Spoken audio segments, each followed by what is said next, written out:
શું હતું આજે, કઈ જગ્યા પર શું બનાવ બન્યો છે? અમે એકચ્યુઅલી આજે અહીંયા આગળ રામનવમીના લીધે આપણે એક રેલીનું આયોજન કરેલું હતું બજરંગ દળ વિશ્વ હિન્દુ પરિષદ દ્વારા. તો ત્યાંથી રેલી પતાવીને આવતા જતા લોકોને અહીંયા આગળ કંઈક છે એવું કંઈક લાગ્યું એમને.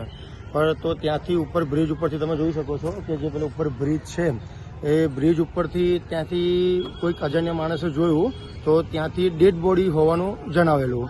તો ત્યાંથી ઇન્ફોર્મેશન મળતા ત્યાંથી અમારા કાર્યકર્તાઓ અને બીજા બધા જે પોલીસ સાહેબ જે આપણા બંદોબસ્તમાં હતા, ડીવાયએસપી સાહેબ, જે આપણા પીઆઈ સાહેબ વગેરે બધા જે અમારી સાથે તાત્કાલિક પગલે અહીંયા દોડી આવ્યા અને અહીંયા આવીને જોયું તો ખરેખર બોડી હતી.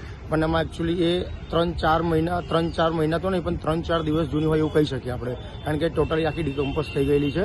એટલે હવે એ તપાસનો વિષય એ છે કે હવે તપાસ પોલીસ કરે ત્યારે જણાય કે માણસ કોણ હતું, કઈ રીતનું અહીંયા આગળ આવેલું અને શેના કારણે અહીંયા આગળ આવેલું એનું મૃત્યુ થયું છે. તો હવે આગળ તપાસ થાય એના પછી આપણે જણાવીશું કે કેવી રીતનું આ શું હતું અને કેવી રીતનું હતું એ.